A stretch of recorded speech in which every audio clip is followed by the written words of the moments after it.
that only now are many of the organs of propaganda on the mainstream right and the mainstream center right, from CNN, CBS, and Fox News. Why are they coming after me as aggressively as they can? Because they're not coming after me. They're coming after all of us. Okay? I'm just a figurehead. Even if I don't choose that moniker myself, even if I disavow that, it doesn't matter. That's the way they're presenting it. They're not talking about me when they say this stuff. They're talking about anyone that wants to progress in this country, anyone that wants to pull back the Overton window closer to the left, anyone that wants to fight for healthcare, anyone that is even capable or invested in criticizing Donald Trump. Okay? That is what they choose, what they want to destroy. That's their goal. And if you can't comprehend it, I don't know what to tell you. Fox News went crazy. They talked about you every day. Hannity had you in the opening monologue 2 days in a row. Oh my God, they must have missed me. Did they miss me? If there's one community that missed me, it's got to be my haters, right? Like I know you guys are like, oh, you didn't give me the news boy. You, right? I'm sure that's like a primary concern for many of you in this community. But let's be real. I think there's a community that missed me a lot more, and that was Fox News and my haters on the internet. Haters on the liberal side, haters on the Republican side, doing a devastating handshake of hell, getting together and finding new ways of yelling about me, even when I wasn't making new content for them. So yeah, this was very funny. This was a very funny outrage. Hasan Piker framed the 9/11 front page. This is an enemy of America. It's like, first of all, it's called Never Forget. Okay. Hey, Twitch, you okay with this? I don't mean that to be funny. I'm actually asking, are you actually okay with this? Why would Twitch ban me for having a framed newspaper of 9/12 of the New York Times? That would be insane. It is probably the most singularly important historic event of all of our lifetime. That is insane, you know? Hasan Piker now displays a frame 9/12 newspaper showing the Twin Towers in flames behind him on stream. History enthusiasts when it isn't World War II or the Roman Empire. Yeah, that was really funny. Dave Rubin, I can't even begin to explain how evil it is that a scumbag Hasan Piker has the September 12, 2001 New York Times framed on his set. You know what's really funny about all this, by the way? They all complained about this. And then one day later, Donald Trump came out and was like, hey, you know that country that had the most to do with 9/11, Saudi Arabia? I'm going to give that country weapons, potentially, a pathway to develop nukes. There is nothing funnier than watching the entire conservative sphere lose their collective minds and try to manufacture outrage over a non-issue that most normal people will be like, yeah, it's a profoundly important historic event. And then the next day, Trump is like, you know what? Actually, 9/11, the country that had a lot to do with it, they deserve arms. We are going to give them civilian nukes, but also potentially a pathway to enrichment. It's hilarious. It is hilarious that they went and try to manufacture and farm outrage only to then turn around and get outdone by Donald Trump. Yeah, whatever happened to Never Forget? Well, for them, it's like, I should forget it immediately, I guess. And that's what they're frustrated about. Anyway, what does Saudi Arabia do with it? 17 of the 19 hijackers were of Saudi descent, Saudi nationality. And not only that, but also there were members of the royal family that had directly funded the hijackers. Also, Al-Qaeda is, a collaborative effort between the CIA and the Kingdom of Saudi Arabia. So they had a lot to do with it, a lot more than Iran did, for example. Iran had nothing to do with 9/11, even though Americans think it was Iraq, Iran, and Afghanistan that had everything to do with 9/11, which is hilarious because they had nothing to do with it at all. So, yeah, in any case, that was a farm operation, manufactured outrage operation that I think kind of fell flat. And we moved on. What is this new Haley Stevens soundbite from when you were gone? I told you, Dustin, I left. mean, this is, yeah, I don't know what to say about Haley Stevens. We'll get to that in a second. Okay, there's a lot to talk about on the Haley Stevens camp. I think all of this like cutesy, folksy, exaggerated accent of Haley Stevens, unironically, is a shield to basically, hide the fact that she is an establishment politician, not dissimilar to what you expect from the likes of or any number of different like establishment Democrats. And it makes her come across like a harmless figure when her policies, her agenda, her worldview is very harmful. Yeah. Yeah, this is a great example of this. Two cool kids on the internet doing cool kid chatter. Some of them might be coastal elites making fun of how I talk. They're making fun of Michigan. It's like, bro, you literally endorse Michael Bloomberg. Like, what are you talking about? You endorse Michael Bloomberg for president in 2020. What do you mean about the coastal elite? She is just a corporate suit and nothing else. I guess no jokes are allowed when you turn 35, huh? No, I'm getting acclimated, chatter. I just got back I travel for like basically 15, almost 20 hours, okay?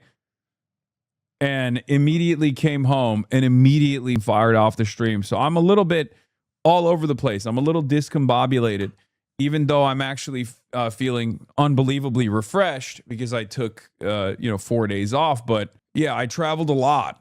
So and instantly got off the flight and went live. So yeah, excuse me if I'm a little bit frazzled. Okay. Are we just going to ignore the level 10 hype train earlier? Level 20 hype train. Because all of the people are coming back to subscribe today because I wasn't live. So level 10 hype train price went up for carrying the flame. We're doubling it. You look refreshed. There's a light in your eyes that I find unsettling. Okay. Anyway, let's get started. Fox News missed me a lot, it seems. We'll start there. There's a lot to talk about. We're going to talk about the Strait of Hormuz. We're going to talk about situation monitoring. We're going to talk about the American war efforts. We're on day 14 post MOU. And as last night or this weekend, Trump signaled that he was going to do something crazy and then chose to pull back from it because of the reasons that we've mentioned already. There's like a lot of structural and logistical limitations. There's limitations in the procurement strategy of the American side. They don't have enough interceptors. They've depleted their standoff munitions. They've depleted their interceptors. And it's not a great situation for the American side. And on top of that, I think the Iranian regime's efforts in increasing the, what is this other Fox News article? Hassan far-left figure erupt over subpoenas in $39 million Singham probe, McCarthy trials. For the far-left allies slammed the subpoenas as a witch hunt while fundraising campaigns were also initiated. Yeah. It's kind of funny that they're trying to tie me to Roy Singham so hard. Like, I have no connection to this man. Not that it matters, because it's still, as a commentator, as an analyst, as a leftist, as a socialist, yeah, of course, I'm very frustrated by the federal government engaging in this like witch hunt, regardless of my lack of direct relationship or involvement with Roy Singham.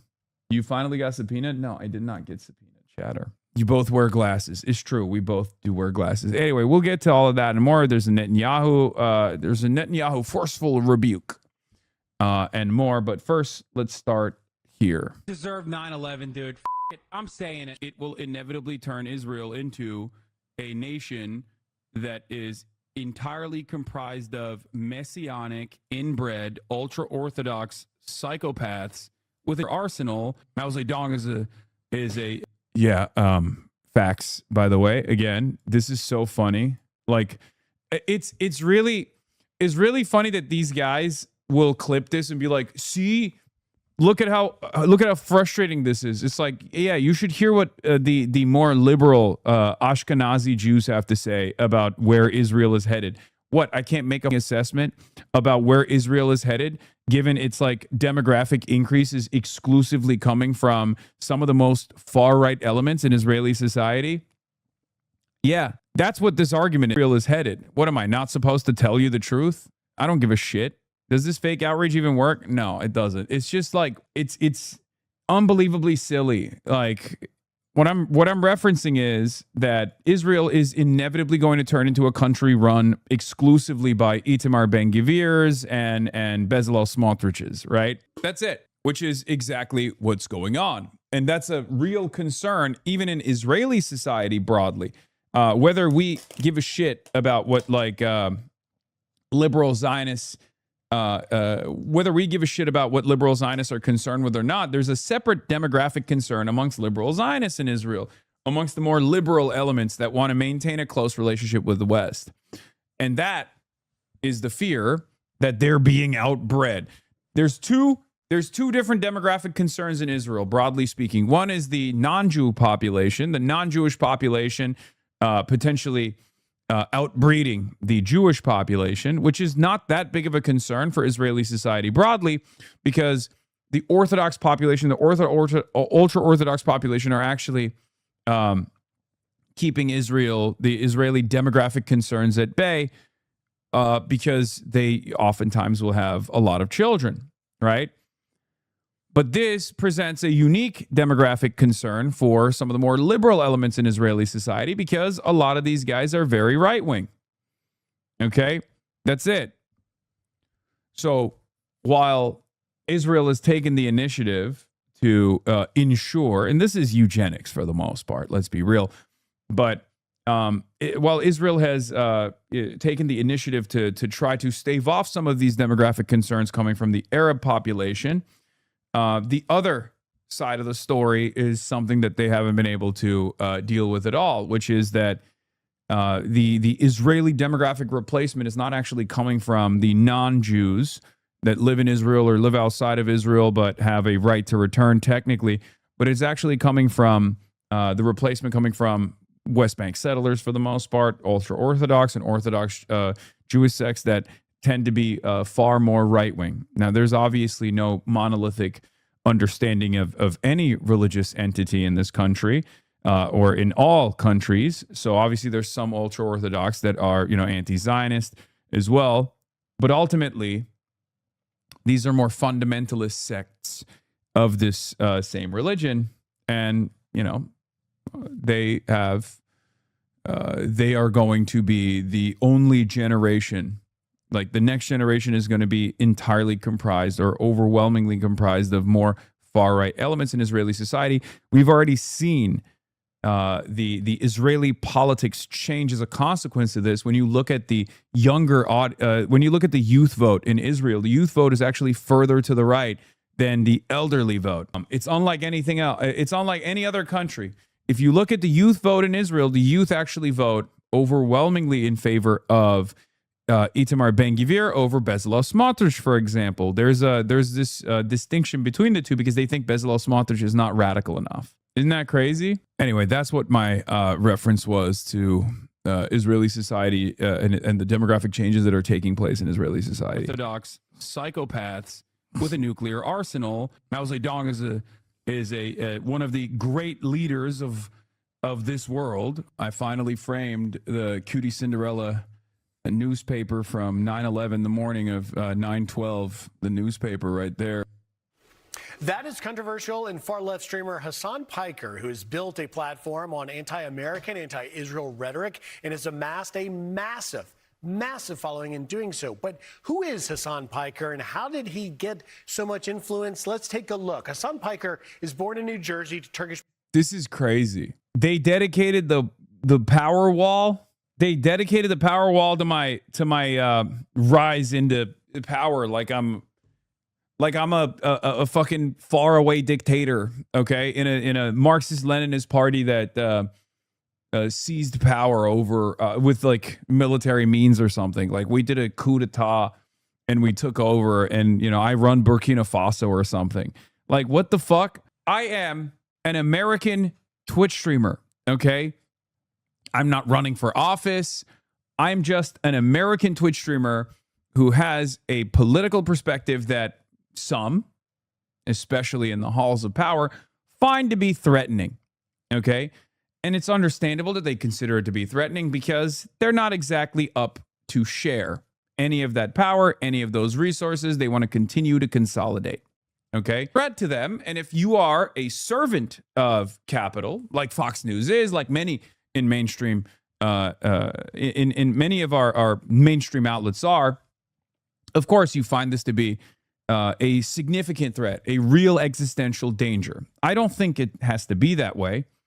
But if you're wondering why this is happening, if you're wondering why Fox News is covering me like this while I'm gone, oh, there's a reason for it. It's because their bosses and their bosses' bosses, I guess, find the level of influence that I have in American politics to be an ever-present danger to their, profit margins, of course. But it is very funny. Parents, but raised in Istanbul. He has family ties. You'll recognize this guy. He entered political media as the Young Turks co-founder's nephew. That's Cenk Uygur, who you remember very much following in the footsteps. Uygur. Hasan Piker starts building an online empire, turning his daily stream that everybody from Ro Khanna to Abdul El-Sayed wants to be on, AOC. And he turned these live streams into an audience of 10 million followers. Part of why he is so front and center as a voice of young Democrats. His political access with major progressive stars appear on his show. They're literally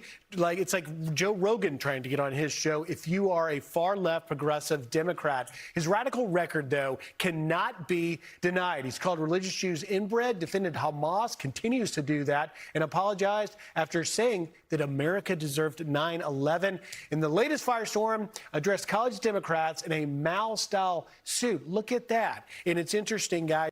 How was that? He went from implying that I appreciated 9/11 to, and he wore a suit, and it's fucked up. What a high note to end it on, man. Because just think the list of pro-America conservative speakers that have been booted from college campuses across the country is too long to list. It would take a half an hour to lay them out. And yet here, college Democrats want this highly controversial, anti-American, anti-Semitic person to address them.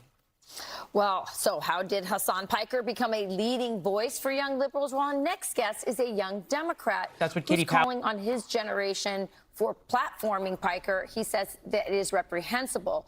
He's also the president of Young Democrats of Massachusetts. Jack Perenick joins. There's something really funny about this because I have no idea who this guy is, and I assume this guy is not even like part of the College Democrats of America. This is like an entirely separate group, right? I don't know who this guy is, but it is very funny that he's just like going on fascist news, going on the reactionary MAGA propaganda apparatus to disavow his left flank. Okay. I mean, sure. He's a DGG guy. Awesome. Great. Who cares? You guys have to understand something. Okay. Young Democrats of America is different than the College Democrats of America, first of all. Young Democrats are part of the DNC. They're funded by the Democratic Party. So is the College Democrats, even though they're not very well funded by the DNC. But what you have to remember, it doesn't even matter that this guy is a orbiter of a sex pest or anything like that. I don't even give a shit about the DGG sex pestiny affiliations. What he's doing here is going on Fox News as the face of a young Democratic Party organization, a part of the DNC apparatus, to attack their left flank. You're never supposed to do this, okay? You're not supposed to do this. You should, under no circumstances, find yourself, especially if you feel like you want to have a future in the Democratic Party or if you want to have a future in any kind of opposition party, you should never genuflect to MAGA. You should never cede on their framing, your opposition's framing in general. You should never turn around and collaborate with them. You should not do that at all. As a matter of fact, one of the few people that does this consistently is John Fetterman. You don't want to be in the ranks with John Fetterman, especially if you feel like you have a future in the Democratic Party. Okay. Now, Jack, welcome to the show. So you say that young Democrats should be careful about, as you call it, platforming Hasan Piker, inviting him to universities.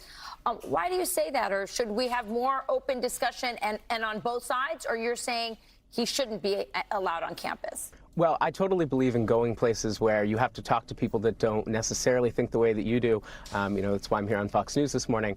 But I think the most important thing to understand about Hasan Piker is that he is someone who is just totally reprehensible. But he does have this large following. And I think one of the most important things that Democrats can do, go out there, talk to people who are disaffected with both parties and are listening to him. But platforming him, I think, was something that was almost immediately met with severe backlash. Why do you think he's popular, Jack? There's a lot of people right now who don't feel comfortable embracing either party establishment, and we see that on the left and the right. I think Hasan Piker sounds a lot more like radical figures on the right, like Nick Fuentes, than he does like a lot of Democrats. And I think he said it best himself. You know, he came to this convention to speak and used half of his time defending why almost everyone hates him, and the other half of his time. This doesn't make sense. You can't on the one hand say I'm unbelievably popular and I've been able to capture the attention of a lot of disillusioned young people that do not like either party, and then turn around and say everybody hates him. Actually, like, which is it? Do I hold the levers of power? Am I this unfathomably popular person, or am I a guy that everybody hates? It doesn't really make sense. There are this is I would say this is the last gasp of a dying movement in general. Like, liberalism is cratering in support, in popularity. It's been the lay of the land for almost the past century, right? And that's part of the reason why it's kind of falling apart. The reason why it's kind of falling apart is because people understandably attribute all of the current struggles that they're experiencing back to liberalism, because liberalism has been the monoculture. Liberal capitalism has also been the only game in town. So even if people don't have the political education to fully comprehend that they might personally not be liberals, they might be something a little bit more radical, quote unquote radical or whatever, it doesn't really matter. They just look at it and they go, this is the establishment. The establishment has not delivered for me. May have even voted for an anti-establishment candidate in the form of Donald Trump to break this duopoly with the false assumption that Donald Trump was going to be different. And my point always has been that there is a collaborative effort in certain instances between some in the establishment on the Democratic Party and the establishment on the Republican Party. This is proof in the pudding. This basically proves the argument. When you go on Fox News to attack your left flank and say, oh, his politics are odious, he's very popular, but also very, very unpopular at the same time, and we should listen to him, we should talk to his audience, but we shouldn't actually platform him, you're not making a coherent through line. You don't have a coherent through line in your ideology. It's just simply attack the left flank, and you will go to unbelievable lengths to do so, including directly collaborating with the fascist, reactionary, MAGA, Trump news outlet. You are now going on the same news outlet that defends the Epstein class. You're going on the same news outlet that defends robbing people of their health care, that defends going to war, endless wars. All of a sudden, you find yourself aligned with some truly toxic, truly odious people and some really reactionary politics. And that's the issue, right? That's the issue.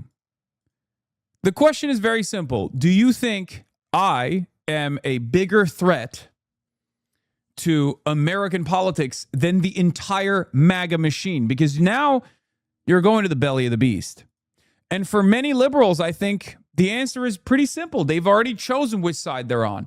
They do not want to be on the side of the working class. They do not want to be on the side that centers the needs of the working class at the heart of their politics. They would much rather, what is this? Oh, thank you. What? Okay. They would much rather side with the fascists than they would with their left flank. And part of the reason why, this is part of the reason why the Democrats have been objectively unpopular, right? Like, in many respects, those to our left that routinely criticize us and tell us that we are actually rehabilitating the liberal Zionist genocidal Democratic Party's image, there is a little bit of truth in that criticism. Okay, not entirely correct, obviously, because like, what kind of Democrats are you electing is the real question here. Who are you electing? Are you using the Democratic Party as a platform to reach a broader consensus, reach a broader audience reach the masses with your politics, or are you actually rehabilitating the Democratic Party is the real question. Now, aside from that, though, the criticism is somewhat not unfounded, partially because there is there is an element of breathing life back into the Democratic Party through these grassroots movements that we have been able to build. Not only are we establishing a base, not only are we establishing a machine, but we're also, associating these popular politics with the Democratic Party, even if the Democratic Party fights back tooth and nail. So from that perspective, this is unbelievably stupid. You're attacking the grassroots mobilization that's taking place. That's like unironically rehabilitating the image of the Democratic Party a little bit, right? The association with democratic socialism for Democrats is not a negative one. It's actually a positive one for the broader national party. Okay? Anyway, I got to pee. I'm attacking the Democratic Party. And I think that's, the kind of speech that isn't helpful to the Democrats, but it is helpful to get an even larger number of people disaffected. But I think that the desire to go out and reach out to the people who are listening to him right now is a good one. And the college Dems, if they continue that approach of talking to people who are very skeptical of the Democratic Party, are on a good path to regain more supporters.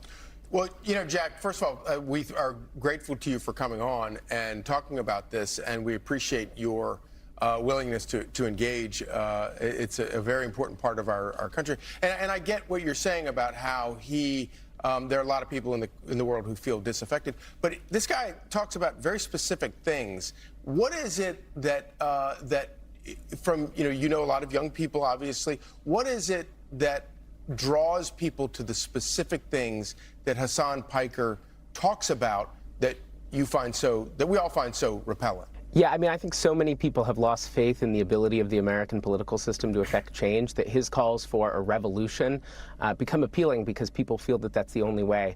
And I think that this goes to the need for Democrats to really show that they're delivering.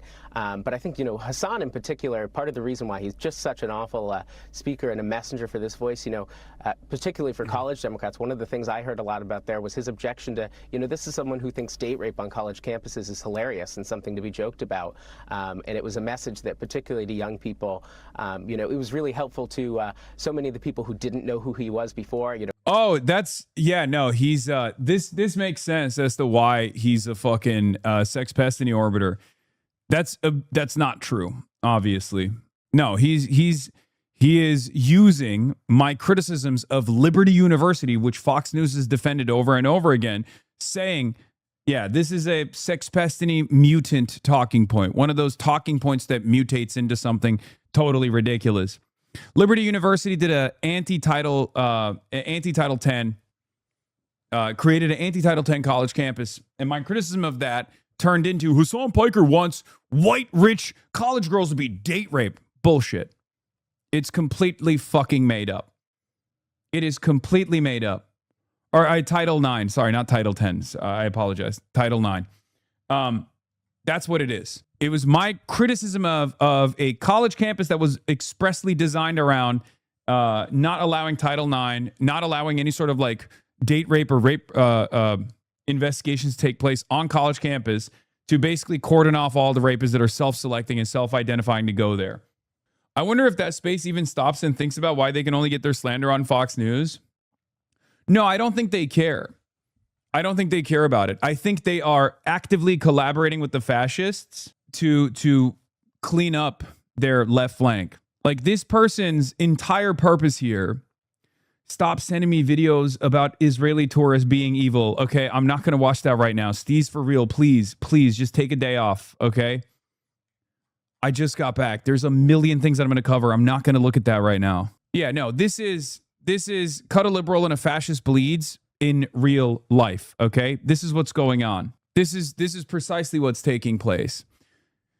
For these guys, they only care about destroying their left flank, and they will go to any lengths they can. They will collaborate with the fascist administration, as they are doing here, okay, with the hopes that the Trump movement only focuses their animosity, their enmity and their ridiculous legal pursuits that are objectively illegal when they prosecute political dissidents, to communists, socialists, anarchists, to these guys' as left flank. They don't realize that this actually will inevitably turn on them as well. This machine historically has turned on the liberals that have collaborated and cooperated with the fascists, and it will once again, but they're too stupid and they're too short-sighted, straightforwardly fascist, and will become loud and proud advocates of the fascist movement, and they won't remain Democrats once that turn takes place. Okay. Seeing him come out dressed as Mao was really helpful to a lot of people to know that this was not someone serious that was there to talk. And it was, people streamed out of the room. You can't see it in that shot there, but the people streamed out of the room so much so they had to close the doors to the auditorium. Yeah, he's just making shit up, which is so crazy. Like, none of this happened. None of the things that he's saying that I have said are real. None of the things that happened in that room. Like, I got a fucking standing ovation you can see in the shot. But this is make-believe. Okay? Yeah, everyone that was off camera was actually in agreement with me. They were really frustrated about the way Hasan was talking about the Democratic Party. But yeah, they did show the crowd. It's on the stream. Not that it matters. Why? Because, again, I am criticizing the form here, okay? I'm criticizing the function and I'm criticizing the form. I'm criticizing the medium that this person is choosing to lean into, okay?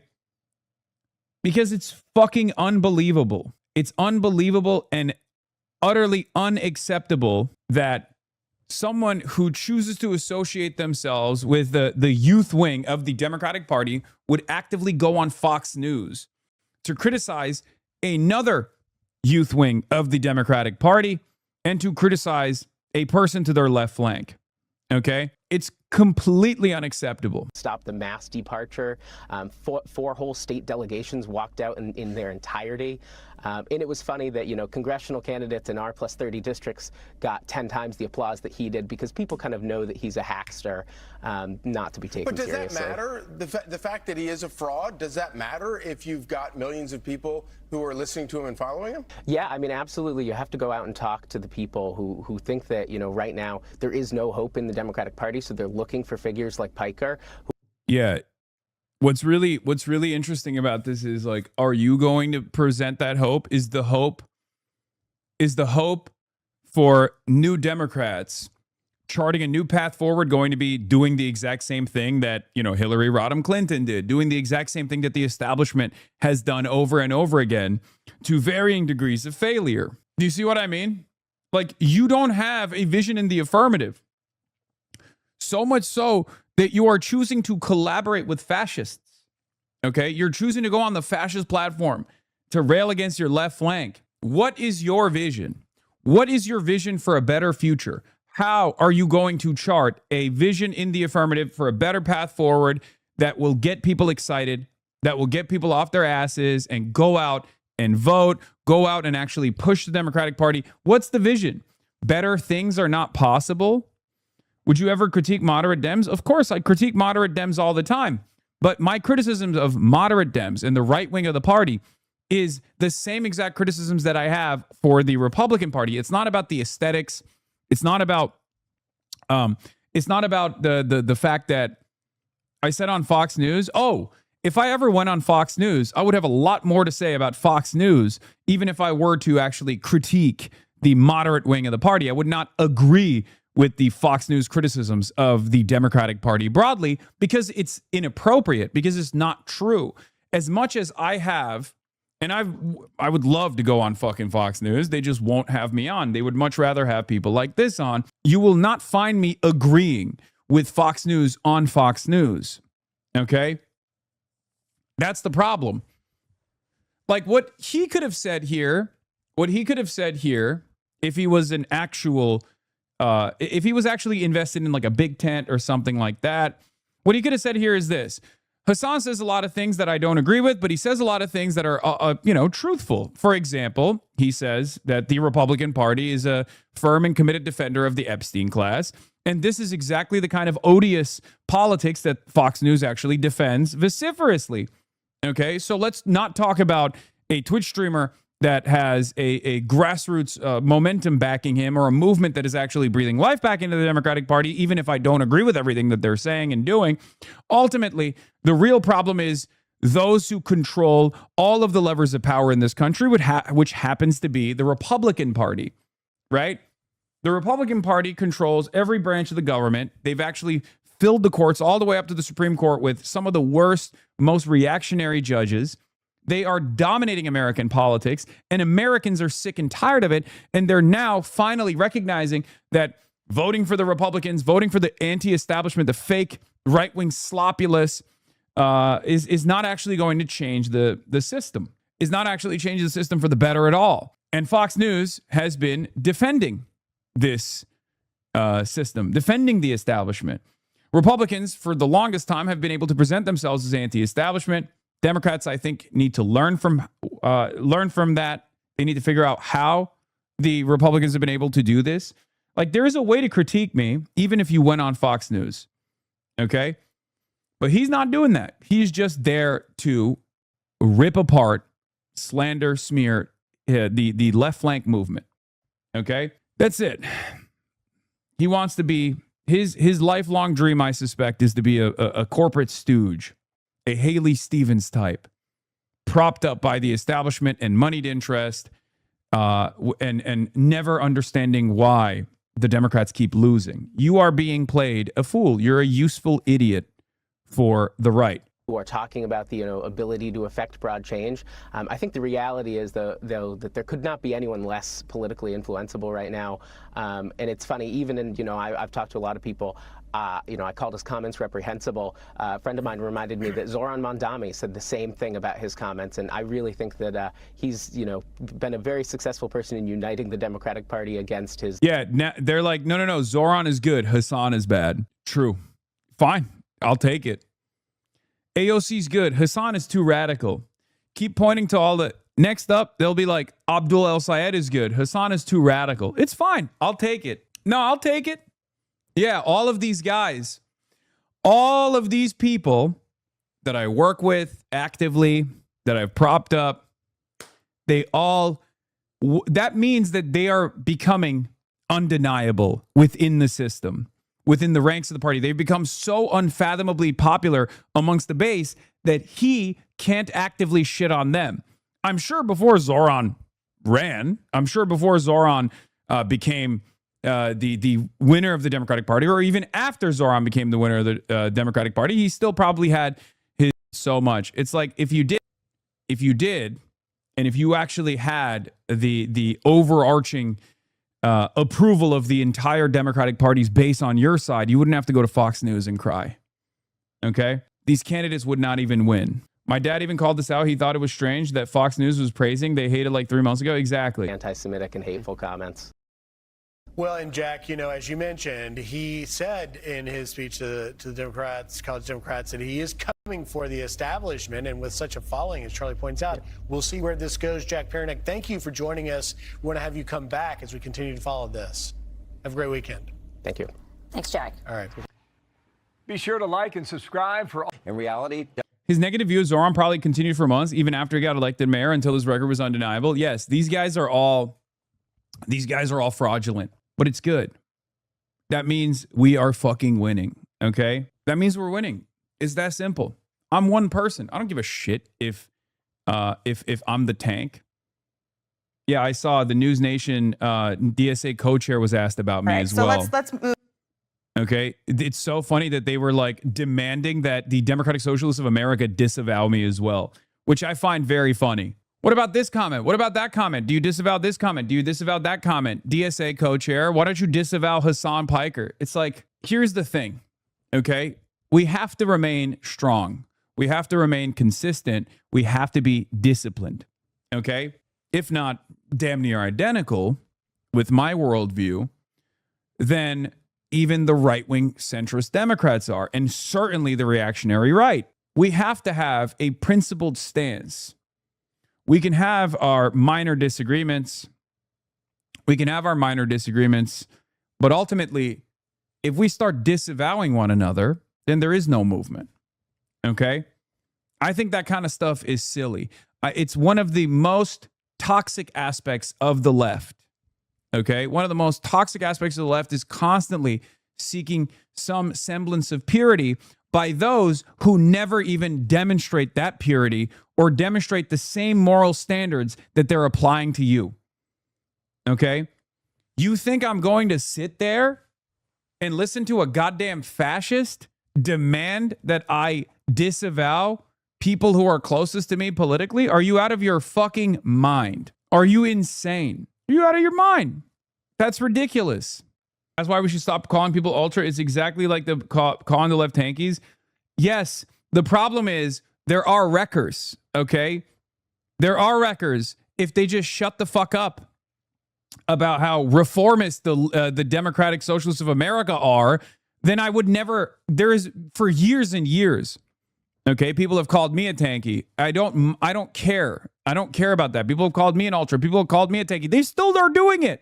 They're doing it every day. They're trying to turn me into a boogeyman. The problem is the people who consider themselves to be further to my left don't recognize what's going on, and they just constantly are trying to destroy what exists of like left mobilization in this fucking country. Okay? That's the problem. So I'm consistent on this. I'm consistent on this. There are those law, come on, law, wrecking the DNC. Yes, dude, the DNC. That's what we're doing here. This is what I mean. This is what I'm talking about, okay? Come on, man. The DSA left is not trying to destroy the left. What? No, I'm not fucking criticizing the DSA left at all.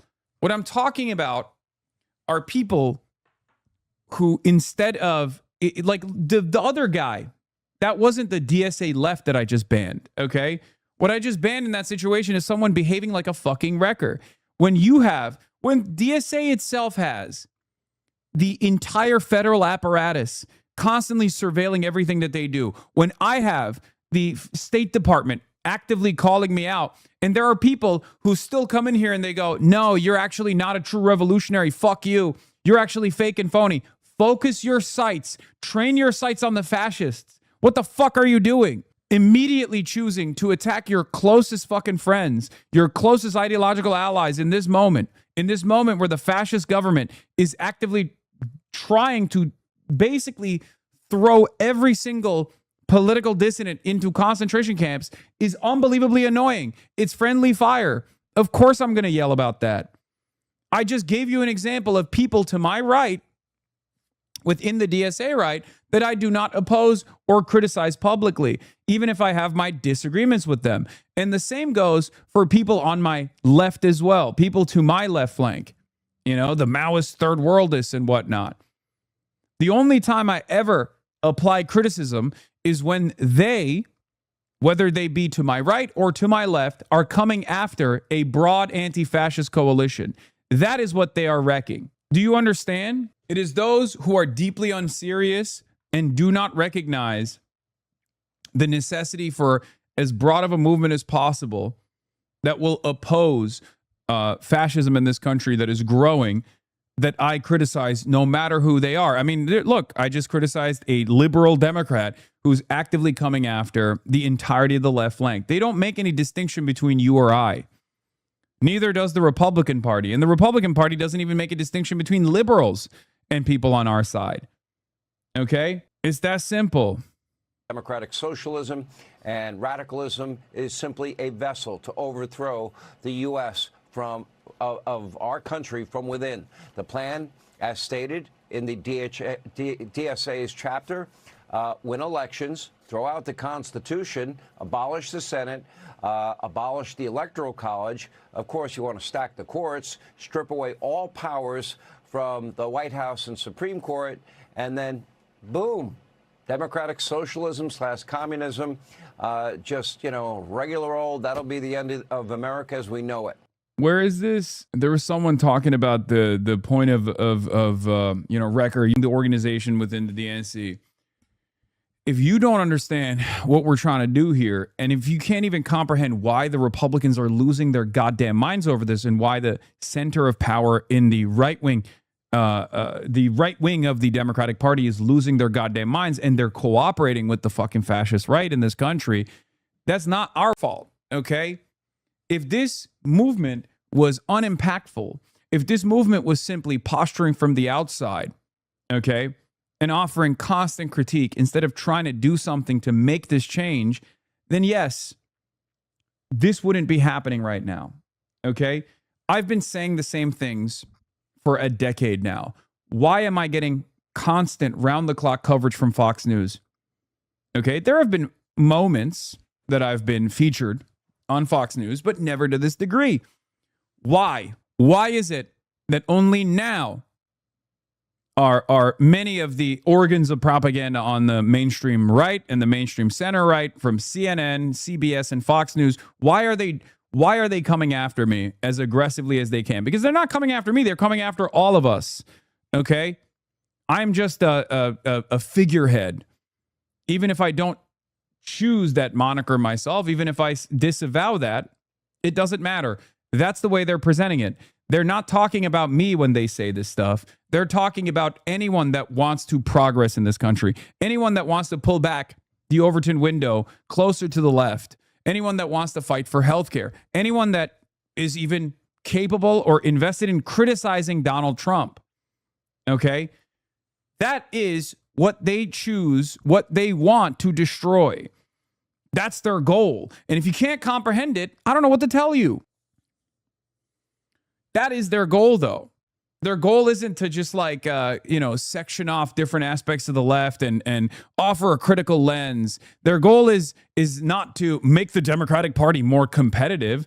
You can't be stupid enough to believe that, right? Do you genuinely believe that? Do you think that these guys are actually invested in making the Democratic Party a strong Democratic Party by cutting off their left left movement, their left flank? The Republicans, you think the same Republicans that have been calling Nancy Pelosi a communist for the last 2 decades, all of a sudden now are making that distinction between Nancy Pelosi and people like myself? Where is that coming from, you think? You think Fox News cares about having a strong Democratic Party? Or do you think they're actively trying to foment discontent within the left by targeting the base, by picking DSA, its platform? It's too radical. Someone like myself saying that I'm too radical, I'm too crazy. Now, you can vote your way into socialism, but you can't vote your way out of it. Sounds extreme? Yeah, because it is. And don't forget, Democratic Socialists, they don't love this country. One of their core leaders, Hassan Piker, said America deserved 9/11, this in the 25th anniversary year of 9/11/01. And now, in his podcast, he proudly displays a framed newspaper. Take a look at this from 9/12/01, showing the Twin Towers on fire. Take a look. Also, you might have noticed some changes behind me. I finally framed the Cutie Cinderella newspaper from 9/11, the morning of 9/12, the newspaper right there, the newspaper that covered 9/11. It's now officially sitting behind me. And I moved the North Korean poster. Recently, the college Democrats invited Piker to speak at their annual convention. He showed up dressed like a Chinese dictator and delivered a hate-filled rant against all of his political enemies, including Israel, Donald Trump, and other Democrats. His speech was kind of insane, so insane that the University of Kansas Democrats, they actually got up and walked out, later condemning. This didn't happen, but I like that they're making shit up. They are merging different groups that are not a part of this organization. They're saying like, oh, Kansas Democrats actually got mad. Oh, young Democrats got mad. These are not the same organizations. But of course, Fox News lies about everything. They lie when ICE guns down another American citizen or someone with a legal permanent residency in the country. Why would you think that they're being honest in this moment, right? They lie about everything. So the question I have for like the dummies that still refuse to comprehend what's going on, they lie about everything. Why would they be truthful about this? They hate you, even if you are a liberal. Even if you're a liberal Democrat and you're like, oh, I just want like moderate changes to take place at a reasonable pace. They make no distinction between you. Okay? They make no distinction between you and I. There will come a moment where you will have to pick a side. Okay? that incrementalism is not going to save you. It's not. It's not going to save you at all. Piker's extremism in a statement. Of course, Piker, well, wasn't just dressed like Chairman Mao for fun. He actually reveres one of, well, history's most evil and murderous dictators ever to exist on this planet. Take a look. They clipped me talking about Mao Zedong up by a cop who thought I was like making fun of Mao Zedong, which I never would and never will. Mao Zedong is a one of the great leaders of this world, okay? A man who changed the entire universe, the entire planet. He did. He changed the trajectory of history. He is the founding father of the People's Republic of China. Mao Zedong gets the same level of credit that the founding fathers do for America. Now, tens of millions of Chinese citizens. It's true. Facts. Here, post this clip too, Sean. Why won't Sean Hannity have me on to discuss this stuff? He said he was supposed to, and instead he chose not to have me on and talk about me instead. It's very interesting. What are you afraid of, Sean? We can discourse back and forth on this issue, whatever issue you want to talk about. Dude, this is actually concerning. It's not fucking normal that Fox News is reporting on everything you say or do and portraying you as some scary villain. I swear to God, they want someone to harm you. They know what they're doing. Yes, they do. Chinese citizens don't have a problem with Mao. Why are they portraying it like he's feared and hated by the Chinese people? Yeah, well, for them, it's 1.4 billion Chinese people actually are brainwashed or too terrified to say anything about Mao Zedong. That's what it is. Like you can't have a sober assessment of his contributions and also his excesses at the same time, which is the Chinese government's position as well, ironically enough. And it's they're less critical than I am, as far as the Cultural Revolution goes. But even they recognize the harms that took place, and so do I. But again, for these people, they don't want to have like a real assessment. They don't want to have a real tabulation. They don't want to look at the complex historical figure that was Mao Zedong. They simply want to say he is Chinese Hitler. And what's really interesting about that is whether you hate China, whether you actively want to foment hatred towards China or not, it doesn't matter. If you see China as a foreign adversary, you must still understand China.